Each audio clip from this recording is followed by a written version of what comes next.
Bonjour, on se retrouve pour une nouvelle vidéo concernant la diversité et la stabilité génétique au sein du vivant, et plus précisément pour s'intéresser à la notion de gène. Alors tout d'abord pour commencer, quelques rappels.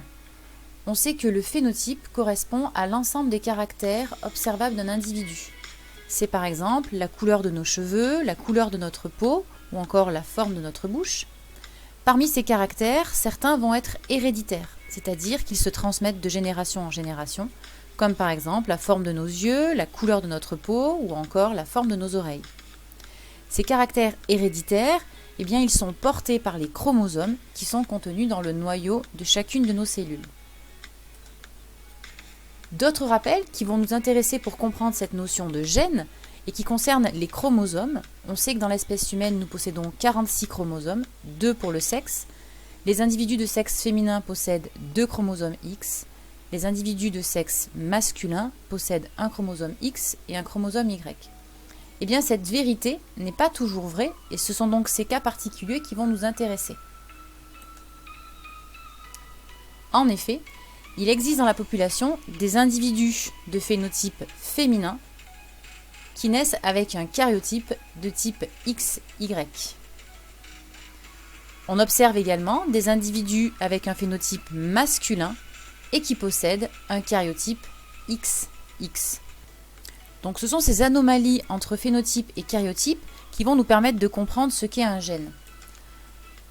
En effet, si on s'intéresse aux individus de phénotype masculin et qui sont normalement XY, on va trouver sur le chromosome Y une toute petite portion qui a été appelée SRY. Chez les individus de phénotype féminin et qui naissent XX, on trouve bien les 2 chromosomes X et aucune trace de cette portion SRY. Chez les individus masculins, mais qui naissent avec un karyotype XX, on trouve sur un des 2 chromosomes X cette fameuse portion SRY. Et chez les individus féminins qui naissent avec un karyotype anormal XY, on note l'absence de cette portion de SRY. C'est donc en fait ce seul bout de chromosome Y qui par sa seule présence détermine l'apparition du sexe masculin.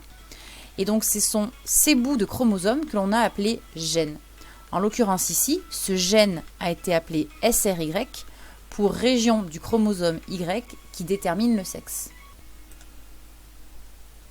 Donc, que faut-il retenir ? Donc un gène est une portion de chromosome constituée d'ADN qui détermine un caractère héréditaire. Il existe par exemple le gène correspondant à la couleur des yeux, à la couleur de la peau. Nous avons vu en particulier le gène SRY, et c'est lui qui est donc responsable de la détermination du sexe masculin. Et on sait également aujourd'hui qu'un chromosome porte de nombreux gènes. Il est en effet aujourd'hui possible de localiser les gènes sur les chromosomes et donc d'obtenir ce qu'on appelle une carte génétique. Donc en l'occurrence, le document ici est une carte génétique simplifiée de l'espèce humaine. On retrouve les 23 paires de chromosomes. On peut remarquer par exemple que sur la paire de chromosome 1 se trouve le gène qui va coder pour le rhésus du groupe sanguin. Sur la paire de chromosome 7, on va trouver le gène qui, lorsqu'il dysfonctionne, est à l'origine de la mucoviscidose. Alors pourquoi carte simplifiée ? Par exemple, si on s'intéresse au chromosome numéro 9, on remarque qu'il n'y a pas simplement ce gène présent à sa surface, mais que sur les chromosomes 9, on trouve par exemple le gène qui permet la fabrication des pigments responsables de la couleur de la peau et des yeux, le gène qui permet de digérer le lait, etc. Ce qu'il faut bien comprendre, c'est que sur l'ensemble de nos chromosomes, il y a de très nombreux gènes, et que ces gènes sont toujours localisés au même endroit. On peut donc conclure à nouveau. Chaque gène est présent au même endroit de chaque molécule d'ADN de la même paire de chromosomes pour tous les individus de la même espèce. Ce qui veut donc dire que nous avons tous ces mêmes gènes présents au même endroit.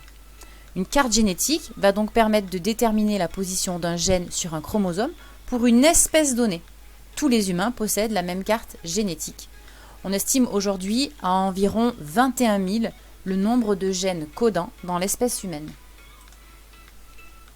Alors j'espère que cette vidéo sur la notion de gène a été suffisamment claire.